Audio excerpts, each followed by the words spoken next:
Okay,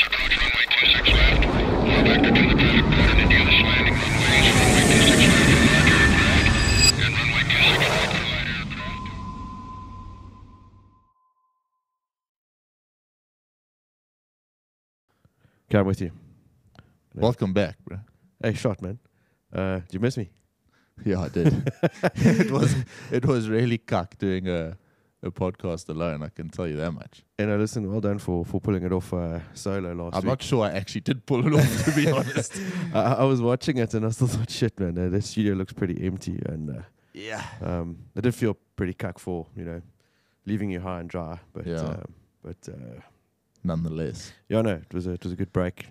Actually, was awesome to spend some time with the family and the kiddies on the beach. And but yeah, that's all out the way and ready to hit it hard for the rest of the year. But let's chat about it. I mean, obviously, we talk about travel on the show. So what was our national roads are still good, I assume, driving down to Durbs, no issues. Yeah, I mean, look, I think it was obviously good timing on our behalf. I think we've beat this Easter rush. It's about to happen now. Mm-hmm.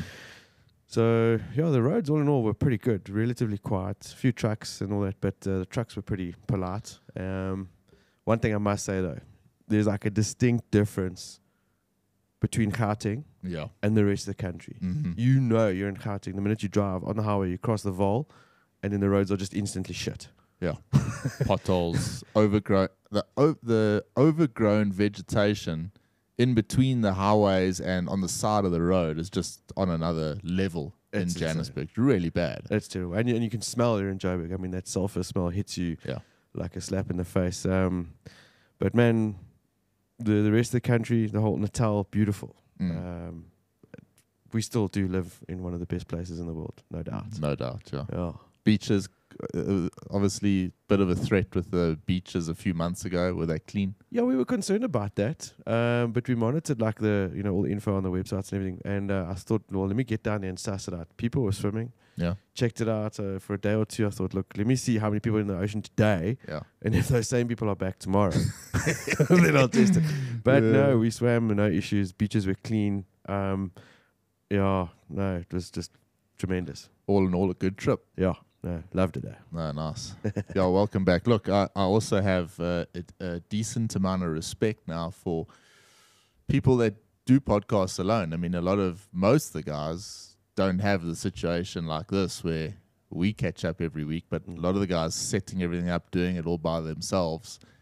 I know there's normally interviews and that involved, but it's not as fun, man. Yeah. It's just not as cool. Yeah, exactly. You don't get to talk shit before the start, and it's just it's different. It's different, but no, cool to have you back. Shot, man. A lot of the stories, obviously, I just sort of touched on last week. I think we need to dive into it a bit more. The big one this week for me, anyway, staying with the sort of tourism theme.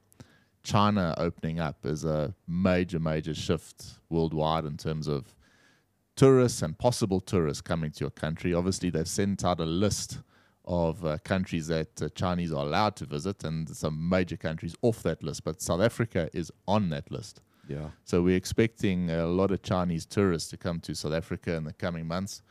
And I'll throw the question at you. How do you think it's going to affect? Obviously, the tourism is obvious, but just the air travel alone, if you have a look at what's happening in China, have a look at flight radar and that, and you just see the mass of aircraft flying around. It's pretty cool to see. And now we finally have that other major market back in the air. Oh, yeah. No, look, it can only do positive things for the industry. I mean, first, it's going to reignite that connection between South Africa and China and Hong Kong. I mean, we see Cathay are coming back soon. So that direct routing between us and China will definitely improve. Yeah, as far as the tourism goes, massive boost to the industry. The lodges. There was that article in the travel news. TUR or something. Yeah. Where they say they can't wait for it because it's obviously just boosts everything that comes with it, Yeah. So bring a lot of foreign currency and all the rest. Yeah. So as far as air travel goes, it's going to be good.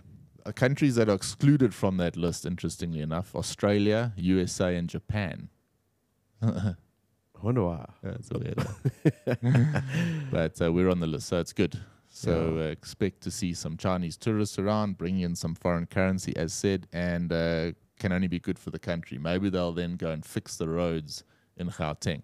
They won't, though, however, Ryan, when you have a week like we've just had, where you have this national shutdown on Monday. You and I came to work. Yeah. And I think you're a little bit like me there. There was no ways I was going to stay at home on Monday, because then it's like the EFF actually won. Exactly. You know? Exactly. So come on, South Africans. The roads were way too empty. Just go to work and do your thing. I mean, they, you know, it's like a bee without a sting, man. Exactly. They, you know, if you let them intimidate you, but it's not that, Ryan. Most people are just fucking lazy. Yeah, I think that's why they stayed at home. It was a public holiday on the Tuesday. So, of course, there's a perfect excuse. Perfect. It's too dangerous to go anywhere. I'm staying at home. Saw right through that one. I mean, the restaurants and that, in my area at least, there were still people eating out and doing their thing. But can't let it affect your day-to-day too much. And it's more than that. It's one work day that is totally shut down. The economy is totally shut down. And I just don't think we can afford that, man. No. It's so unnecessary. I mean, you know, given the status that we're in now, you know, trying to do business with load shedding and all that or nonsense going on, you don't need this. And I certainly don't think people should be taking that as an excuse to just chillax. No. And then, of course, the first thing that happens, of course, was load shedding suspended for, I mean... Yeah, you know, you can see right through that as well. I mean, it's because the load switcher, the dude that actually, you know, switches us on and off. He's on leave. Yeah, he... But, you know, on top of that, they're obviously trying to make out like it's not too bad, so, you know, no need to protest type of vibe. But then 4 o'clock this morning or whatever, without much warning, bang, the lights are off. Yeah. So that's ridiculous. That's our situation at the moment. Let's get some aviation news going. Do you read the one about the new MAX, brand new 737 MAX? And they got airborne. Where were they? Flying from Phoenix Sky Harbor International to William P. Hobby Airport, wherever the fuck that is. And somewhere in the States. The pilot reported a trim and autopilot issue and declared an emergency, requesting a return to the airport. Brand new area. Brand been delivered the day before, like literally arrived at the airline 14 hours later. It's into service, and then that happens. Yeah, issue. I think the pilots must cuck themselves. I think they do. Hey? I think they do. I think no matter how seasoned you are as an aviator, when you see a trim or feel a trim issue on a MAX, I think you cuck yourself a bit. You're going to swallow some sheepskin, that's for sure, man. I mean, But, you know, like, so we've spoken about, like, you know, pilots and training and, you know, how were the guys prepared to deal with issues like this? So they identified a problem. But now, does this not now point another finger again at Boeing? You know, it's not a good mark on Boeing to start having this kind of thing. It's not. It's a brand new area. Look, any other plane that had an issue like that, you would just toss it aside, whatever. It can happen. And, you know, I suppose with a brand new aircraft as well, could just be, you know, something that wasn't plugged in properly.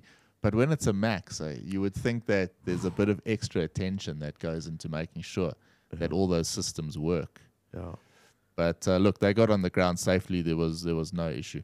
For the non-aviators, trimming is basically you adjusting the loads on the aerodynamic forces on the control surfaces. That's what trimming is. So you can trim out those forces. Yeah. So obviously flying an aircraft out of trim, very uncomfortable, takes a lot of muscle pressure to hold that control column, and also puts a bit of pressure on the aerodynamic surfaces themselves. So that's what that's all about. But I'm glad there was a positive outcome and everyone was safe. So yeah, there was no issue in the end. Look, I mean, the majority of these have had no issue. It just seems to creep up a decent amount of time. Ryan, something else I want to dive into, and it's going to be a continuation story, I think, going forward for a while. I did speak about it last week. We spoke about it the week before. Delta announced the big pay increases for their pilots, massive, massive increases. We predicted it straight away that American would then follow. There was no hesitation. So American Airlines CEO announces major pilot increase. The top end scale for those pilots will be about 590,000 USD annual compensation, which is decent. That's pretty ridiculous money for being a pilot. And a narrow body captain at a top scale would make 475,000 US a year. So that's more than $135,000 than they're making now. So 135,000 US more than they earn today. A wide body captain, as I said, 590,000 and 170,000 more than what they're making right now. So That's awesome. Obviously it's like we've seen, it's creating a massive roll-on and knock-on effect. All the other airlines are quickly realizing if they're doing that, we better up our game and match it to keep the guys interesting. I thought you would like this part though, because the Delta agreement basically says if American or United negotiate a new deal, then Delta will get 1% on top of that. So the American Airlines guys said, no, but come on, that's we're always going to be behind, even if it's 1%. At that scale, this is still a decent amount of money. But what American have come out and said now, that it's going to be, it's a $7 billion deal, this whole thing, over the 4-year agreement. But the American Airlines guys can expect major, major quality of life improvements as well. Yeah. So that's going to be the things like you spoke about. Paxing tickets, business class, days off, roster well ahead of time. Improved like sort of commuting rules and all that. Yeah. Bidding systems. Yeah. Makes a massive difference. Massive difference. So that's what American Airlines can look forward to. I'm sure Delta then would follow suit, and United obviously busy just writing up their program. Yeah. And that shift is the reason that it's so important, and important that we chat about it, is because it creates internal movement there in the States. Yeah.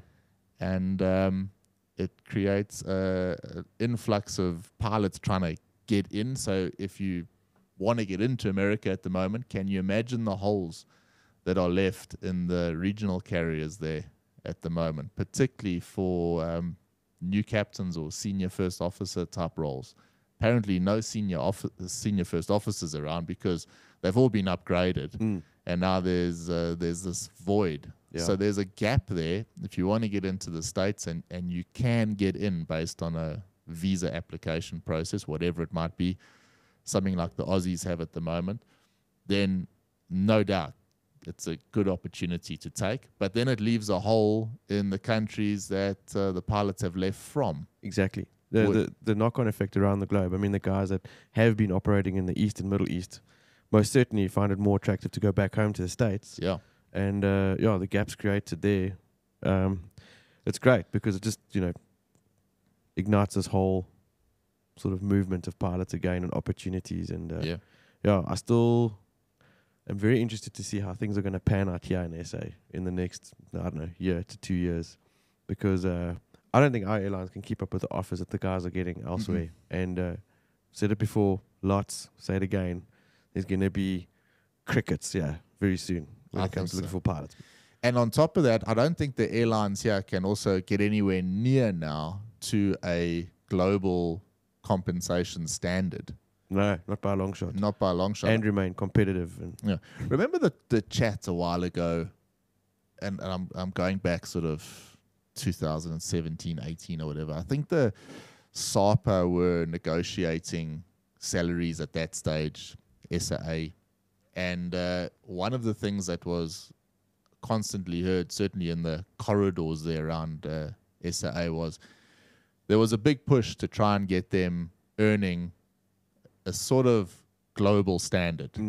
I mean, the Spurries guys earned a hell of a lot more than what the other carriers did in South Africa or offered in South Africa, but there was still this push to get to that sort of global standard. You wonder now, will we ever in South Africa get to a point where we speak about a South African airline offering a global standard in terms of salary? Within reason. I don't think by any stretch of the imagination that Safair and the likes are not paying their guys enough. That's not the case. I think Safair offering a very competitive salary at this stage.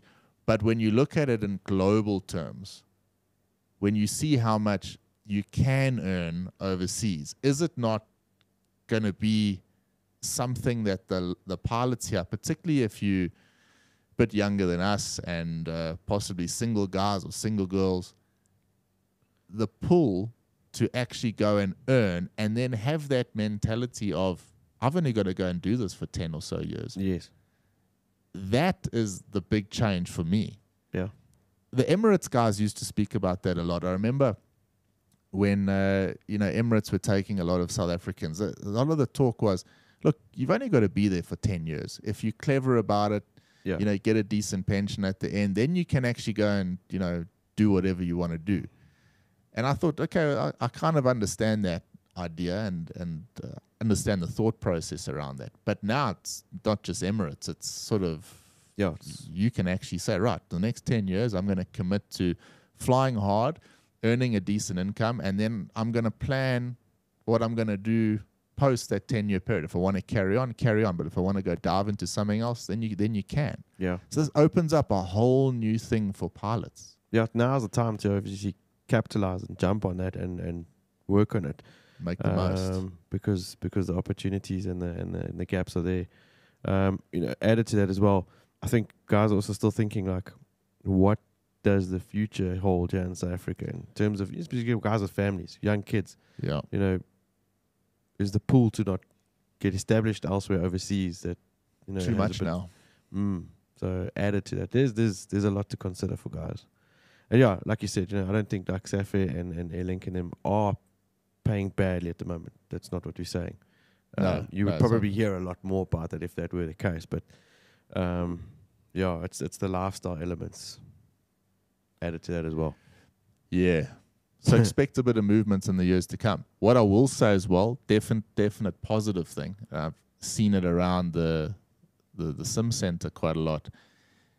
There's a younger pilot around, the younger sort of mid-20s sort of age. They're all getting decent jobs. So you talk about South Africa and what sort of what opportunities are there. Look, if you've got no time on anything decent, you're not going to go get a job overseas. But the problem was you always had to wait and wait and wait until you got the job, then fly here for 5-10 years, get 4,000 hours on something over 20 tons or whatever it is. Then you become marketable. Now these youngsters are getting into places like Airlink with very, very little time, flying not even on turbines, some of these guys. Yeah. And they're getting into Airlink, which is great. Yeah. It's bloody awesome. But that opportunity didn't exist before. No.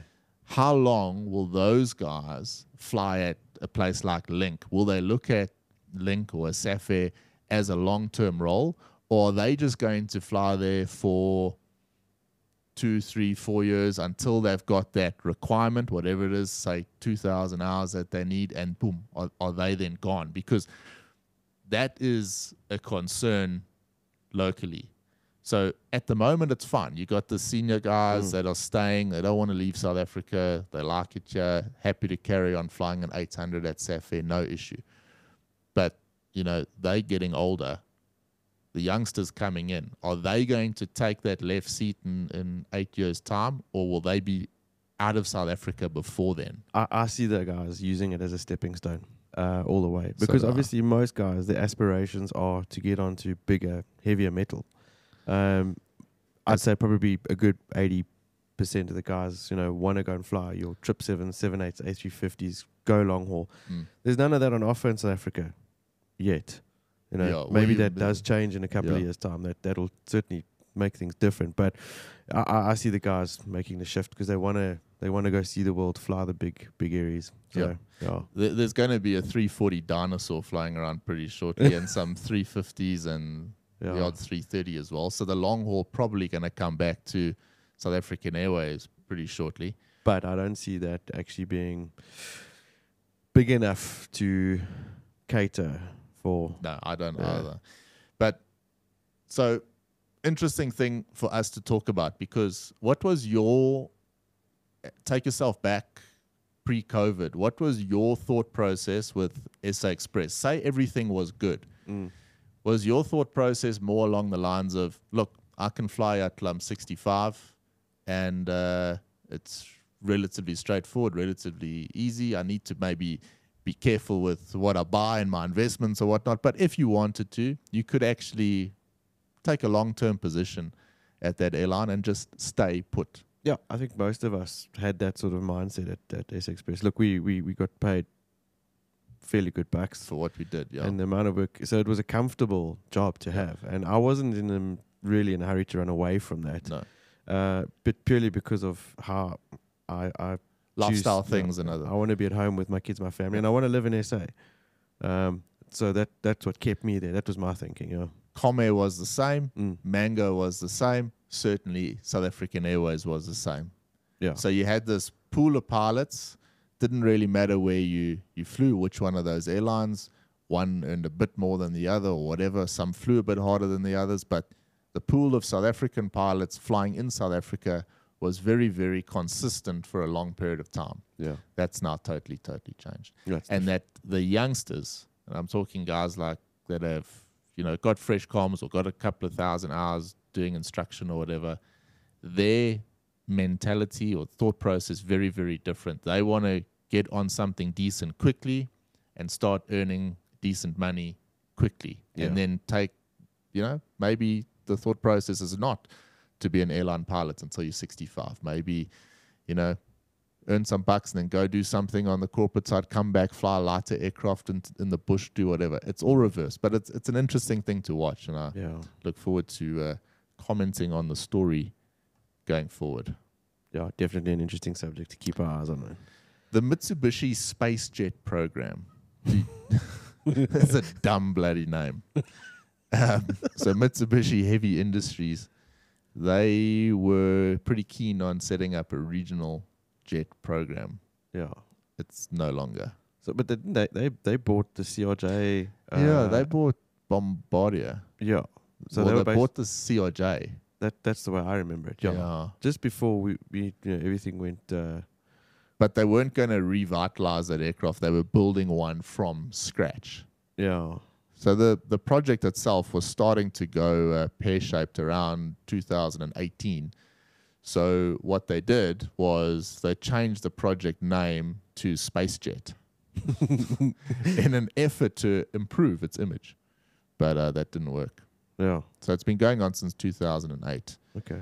Basically, the costs, which originally estimated at 150 billion yen, rose to 1 trillion yen. That's 9.2 billion USD. So what was the aim there? Were they trying to produce something that was still going to be a regional airliner, but call it a SpaceJet? Yeah, or there was something that they were going to try and design to send into orbit or something? No, negative. It was going to be a regional jet to compete with the Airbus A220s now, and at the time the C series, the E-jets and things like that. So it was a COMAC sort of competitor. And look, it's a pity because obviously it's Japanese, and you would have a whole other country now involved in making airlines, which is just, it's a pity. It's not going to happen. Yeah. And by the way, the Japanese make their cars and whatnot, and even they're on the military side. So they've got a strong presence on the military aircraft market. They got the Kawasaki XC2 transporter. It's not a motorbike. I started getting excited. I was like, okay, now we're talking. And the Kawasaki P1 maritime reconnaissance aircraft. They're very good planes, apparently, and they're big on that side of things. But there was this push to get into commercial. Not going to happen.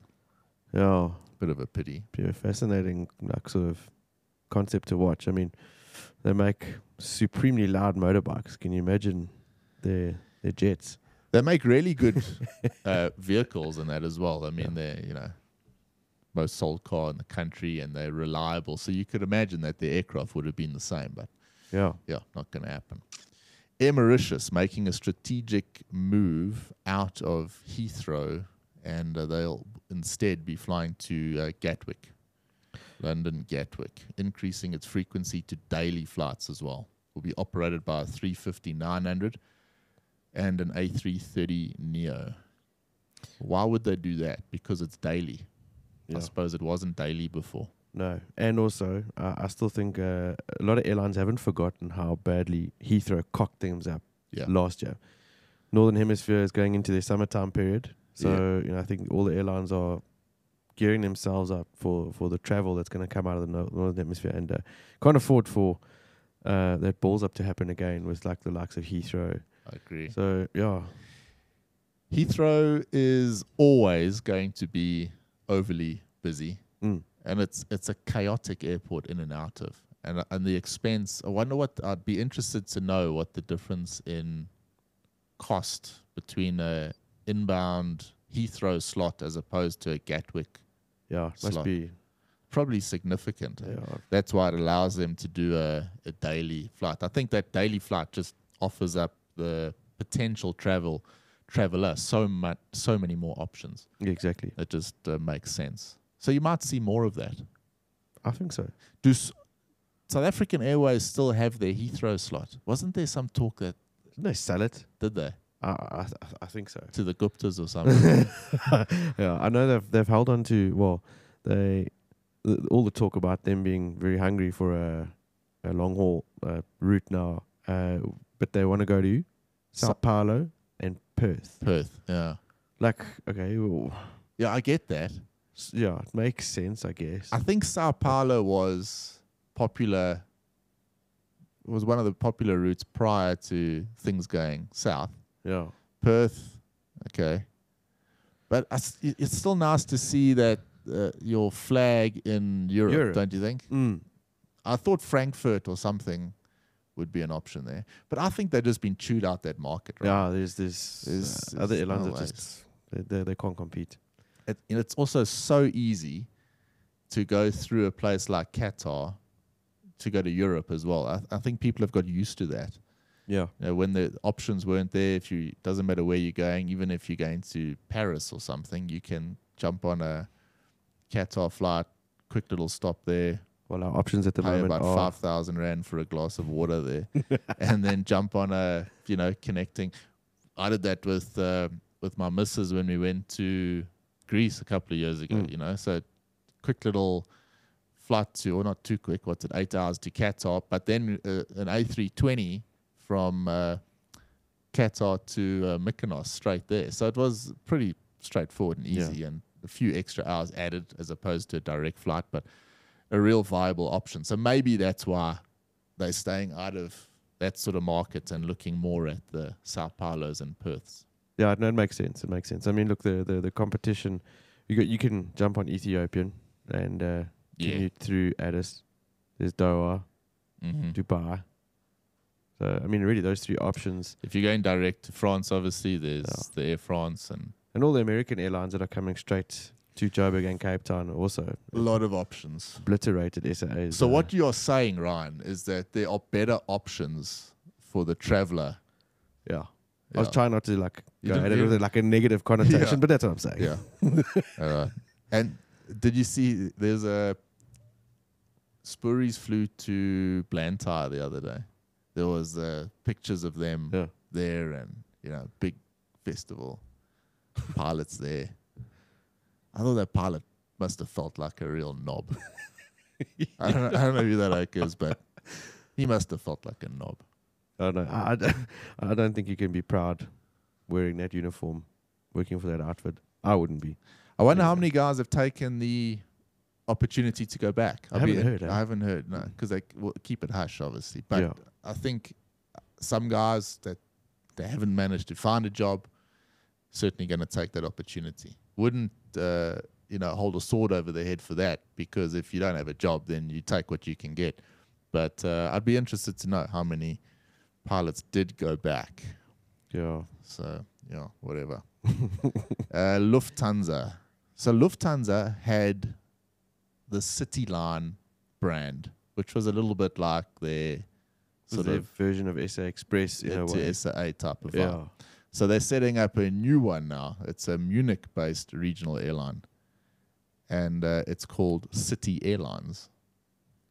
So it's like CityLine 2.0, what they say. Okay. Founded in 2022, Lufthansa's new regional subsidiary said that it's scheduled mid-2023. Hiring is underway. They're looking for a professional team of colleagues with different skills and backgrounds who can think outside the box. Do you think an HR oak did that? Yeah. Then don't hire a pilot. Pilots like procedures. Yeah, exactly. Pilots like procedures, and you want them to follow procedures, but now you want oaks that can think outside the box. I think if you're advertising like that, you're basically saying, listen, you want to come fly for us, but you must be able to, accept a bit of dodginess. That's exactly what it is. So they're going to operate all Airbus fleet 319s and maybe some 320s, and sort of a rebranding of the whole CityLine thing. So, and Munich based. The new members of that airline, a lot of them coming, of course, from Germanwings. Yes. I forgot that Germanwings actually shut up shop. Yeah, that was after the guy. Was it because of that, or was it because of COVID? It was probably a combination. Yeah. Probably just better to the stigma. Yes. Was a little bit too heavy on that one. Yeah. No. So a lot of the pilots that were with Germanwings will now have a job, which is great. There was a lot of negativity around Lufthansa for a long time. It seems to have totally gone. They're back now as a force to be reckoned with in Europe. Oh yeah. So it didn't exactly last long, the whole panic station around will Lufthansa get back to their old ways. No, they sorted themselves out pretty quickly. But they're a tenacious bunch, the Germans. So yeah, it's all good. It's all good. The one story that I touched on last week, Ryan, I couldn't exactly comment to myself about it. What do you think of Air India pilots allowed to fly 2 different aircraft types? Yeah, when I saw that headline, I still thought, it's dangerous. So let me read it to you. Air India to allow it to use a common pool of pilots for different aircraft types. The DGCA has allowed a small batch of its cockpit crew to interchange between the Boeing 777 and the 787 aircraft on a trial basis to enable the airline to use its crew optimally at a time of a widening pilot shortage. In a letter to Air India, March 3rd, aviation regulator DGCA allowed a mixed fleet trial operation identifying 8 pilot examiners to be part of this phase 1 trial. So in fairness, they're trialing out this whole thing. Yeah. And the interchanges between the 777 and the 787 at this stage. But if it is approved, it will then just open up. Will they then restrict it to, will an option, come between you can fly a Airbus 220 and an E-Jet at some point? Or is it going to be, you got to be careful, because as soon as it's approved, then obviously it just opens up the doors. Yeah, I think there's going to have to be a lot of attention paid to the restrictions on it. Yeah. 777 and 78, I don't think they're all that similar, but probably similar enough in a few ways to keep it safe, I suppose. But yeah, I certainly don't see it going along the lines, well, you can fly an A340 today and then a 787 tomorrow. No. So definitely not 2 different manufacturers. Exactly. Obviously, the problem doesn't exist on the Airbus side. Yeah. So this is like maybe something Boeing are watching very closely. Yeah. And that's Boeing got a lot to think about. I mean, the 78 is, the cockpit's vastly different to vastly different 777. I mean, the 7 is much newer technology. Yeah. So is it safe to allow that? Well, I don't know. I suppose there will be procedures in place, and I assume that these 8 pilots that they've chosen, of course, they're going to come up with suggestions and things like that. But no doubt it's going to get approved. And why? Because there's no pilots. Exactly. There's just no pilots. Guys, that's the bottom line. Yeah. There are no pilots around. If you are sitting at home and you do not have a flying job, look, man. There's something else going on. Yeah, there. exactly. So you don't want to fly then. You don't want to fly then. Because, yeah. I mean, not necessarily just jobs with airlines, but anything. Can you imagine the vacuum that's being created? I actually see it a lot. There's so many flying schools advertising for grade 2 instructors. Yep. So it starts there. I mean, all the instructors have gone off. They're getting airline jobs. So there's a need for instructors. The guys that are flying 206s and caravans and that around the bush. Yep. No doubt those operators are shitting bricks looking for pilots. And those used to be the entry-level jobs. So yes. keep an eye out. Yeah. It's pilot shortage. Keep saying it, but it's there. So this is obviously the start by India of some sort of innovation to try and, mitigate that problem. Be interesting to see what other ideas airlines come up with and try and pull off to, single pilot operations. I know it was sort of... They've bandied that around, but that's not going to work. Yeah, it's probably not going to work. But they've got to do something. They're going to have to do something. So, yeah. Whatever. Let's see. Yeah. Won't comment on it too much until we see something that is sort of, that's the direction that they're now going. I just think Boeing might have a sort of a hand in this because it really does open it up for, I think, an area where Boeing have been weak is competing with Airbus on that side. The ability to shift, flying a 330 or 340 or whatever, so simple. But Boeing guys never offered that sort of luxury. Maybe now they will. Yeah. It's a game changer, hey? Talking about game changers, time for an advisory. Yeah, I'm ready. All right. So, spoken about it before, going to keep talking about it. ChatGPT. I'm using the paid version now, Ryan. And? Well, so I'm going to give it 2 weeks and then I'll report back a bit. So, obviously, every time you click on it now, it works. So, you don't get that delay or it's too busy or whatever. And is it easily accessible now? Yeah, you don't get that message saying, sorry, we're too busy for you. Yeah, you don't get that at all. So if you actually just save the browser link on your desktop or your phone or whatever, click it, it opens it up straight away and you can start typing in your question. So there's none of that delay. The other thing is you offered the latest version all the time. So ChatGPT 4 is out at the moment. So it was running, started off with 3, went to 3.5. 3.5 to 4 is a big jump. So the conversation that it holds with you is a little bit quicker and it's a little bit more lifelike in terms of its response. It can also pick up its own mistakes. It can sort of apologize for its own mistakes and then correct the mistake in the conversation. Okay. Which is pretty cool. So I'll report back on it. Yeah. It's $20 a month. So I suppose if someone uses it every day, it's a no-brainer. I mean, $20 is nothing.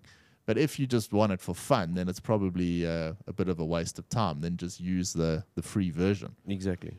But I have no doubt that it's going to become something that we use and it on a daily basis. It leads me to the next part of the advisory this week. The UAE, one of the forerunners in new technology in the Middle East, is planning to use AR-powered digital teachers to contribute to the development of training methods and intends to deploy digital teachers powered by AI to create teaching methods and tools. So what does that mean? Sure. You can actually use this as a teacher. Exactly. So how they will do it, there's a lot of talk about using robots that sort of look sort of human, stand at the front of a class, so to speak. It won't be a class, of course, it'll be online. And this AI tool can teach. Now, what's quite nice with it, how difficult it must be for, say, a high school teacher. As an example, I think back to sort of my high school, and I suppose the issues that students have, there must be some commonalities. I'm sure there are from year to year. So you develop tools and methods to help a particular student with a particular problem. Yes. Take aviation as an example. Someone battles with flying, doing a steep turn. You don't exactly practice steep turns over and over. You start talking about the scan. Where are your eyes looking? What are you concentrating on? Look outside, look at the horizon, all those things. But now if you plug all those tools and all those methods into this AI, which they have done, then you don't need a teacher. And do you need an instructor in years to come as well? Yeah. Because if it's all in there, then the methods are there. Exactly. So they take the best from the best instructors in the world, the best teachers, and it's all in this program. And now it's a case of how do you take those things and express it in a human enough way to a user or a student on the other side. Yeah, it's amazing to watch this actually start to unfold and actually, going in that direction. I remember having a conversation on the flight deck probably a good 6-7 years ago with a colleague, and he was saying, one day when your kids grow up, don't let them go and become doctors or lawyers, because it's the way the world's going. Yeah. It says that those types of jobs and positions. Now, I'm not saying doctors and lawyers and all that can just become AI, but it could possibly go that route. And it's starting with the teachers. Yeah.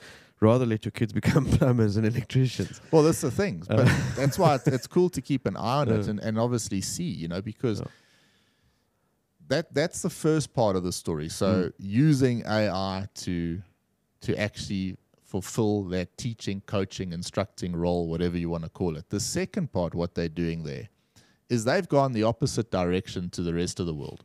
So schools here, and I believe a lot of them in South Africa, overseas as well, notice to parents the children are not allowed to use ChatGPT. Yes. Which affects the parents more than anything else, because I'm sure the dads are there trying to sort out projects. But anyway, the big thing is don't use ChatGPT. If you get caught using it, there will be disciplinary things and you will fail, basically. The UAE say negative. You must use it. It's a new technology, and the teaching and the exams and everything else must be tailored for the fact that this technology now exists. So they're saying you must use it. If you don't, you're going to get left behind. It's a little bit like going from the abacus to a calculator. And then you might as well just tell the students at the same time, look, you're not allowed to use Google either. Yeah, well, I mean, ChatGPT is it's just a way better version of Google. Yeah. So it is a bit of an arse backwards mindset. That and I agree with the UAE. The thing with Google, though, Ryan. So the schools and the universities had that covered because there was tools around. Plagiarism tools that you could actually use and see, no, this came from this website. Yes. So you basically can plug this into a thing that tells you, no, look, that was plagiarized. The plagiarism laws don't exist at the moment. And remember, ChatGPT is answering your question in the type of format that, first of all, how was it asked? You can then ask it to explain it in whichever sort of way you want. Do you want it to sound like Kanye West is responding to it? Then it will respond in that way. So it's very difficult for the universities and that to figure out, was ChatGPT used? That's what makes it so dangerous, and that's why there's this, don't use it. If you get caught using it, there's hell to pay. Now it's a case of the UAE saying, no, you must use it. It's critical that it's used. It's going to be here for years to come, and we must adopt this technology. So he says, this is the Minister of Education. He says, while some education systems are banning ChatGPT, the UAE Minister of Education has announced that the UAE will integrate AI in its education systems to teach students how to harness the technology of the future. So, yeah, some forward thinking, man. Forward thinking and ahead of the game on that one. So keep an eye out what happens there. Interestingly enough, I think it's going to be a major, major thing going forward. Oh, yeah. No, it's going to become a big part of our world. Ryan, how's your Formula One's going well, hey? Listen, to only 2 races into the season, but this last weekend's race was also phenomenal. Off Verstappen. Yeah. That oak He's he's a machine. Hey, Yeah. starting off from 15th on the grid, Yeah. making his way all the way up to second. And he still looked pissed off. Oh no! Look, it was a phenomenal race. I absolutely loved it. Alonso. Oh man, I'm such an Alonso fan at the moment. 100%. And I'm proud of Aston Martin for actually pulling off. Look, I think they put the right driver. They've obviously done some really good things to that car. But they're a formidable team to watch this year. That's for sure. And Stroll, the old man, not the driver so much, but he's a dynamic dude, obviously. And they got a lot of ammo, and they're going to be really, really good. Yeah, no. There was a hell of a good UFC fight as well this past weekend. I missed that. And Leon Edwards, the fight was in the O2 Arena in England there. English guy. It was the 3rd fight against Usman, Nigeria. And Leon Edwards won. So it was a really, really good fight. But the whole card that night was really, really good. Big fight coming up, not next week, not the week after. I think it's the week after next. Big UFC, but we'll talk about that a bit closer to the time. Awesome. That's Israel Adesanya and Pereira. That's their second one. So that's going to be a hell of a good one. That's going to be definitely one to watch. Yeah, it is. It is. But, Paul, great having you back, man. Yeah, that was good fun, man. I thoroughly enjoyed it this week. Stoked to be back and, looking forward to next week, man. Yeah. I said last week I was going to give away a couple of things so the guys and girls can expect a message from me in the next couple of days and invite the guys over here for a cup of coffee and come collect their Essential Pilot book and their diary. Excellent. Yeah. Yeah. Be nice to meet the guys, catch up with them, and Yeah, and I just want to thank a few people for the nice messages. Now, there were too many nice messages to actually give everyone something, but Al Macaulay sent such a cool sort of comments on YouTube. Thanks, Al. I really do appreciate that. After I did that show, I had such loser complex, because you think it's like, should I even put this thing out? But Duncan Gillespie as well always comments. Always stress if like Duncan hasn't commented by Monday or Tuesday, I think maybe there's something going on, yeah. But thanks Duncan as well. And I would definitely be giving you an Essential Pilot book, but you just live too far away. the Postnet just don't deliver there. So a couple of local guys will get awesome. Get the prize. Yeah, no, we'll stick to buying Al a beer or 10 when he does eventually visit SA again. Yeah. And thanks for the wonderful comments, guys, and the support. We totally appreciate it. Yeah, the comments this week were great. Obviously because of that, I think, but got some really nice comments on all the platforms. So LinkedIn and a lot on Instagram, which was cool. So doesn't matter where you shoot us a comment. If you've got a story that you think needs to be spoken about or whatever, send us a link. We'll have a read and chat about it. We actually rely on things like that because it tells us what the guys are interested in. Yes. So don't be scared to shoot us something. And shout out to Oki in Oz. I think he's in Oz. Think so. Yeah. Huh? Yeah, I think so. Oh, he's very under the radar. I think he is. But he sends me a lot of gen. That's awesome. So thanks, Oki. Appreciate that. Good weekend ahead, everyone. Take it easy. Take it easy. Cheers, guys. Bye for now. Approach runway 26 left. Vector to the traffic, in Indiana.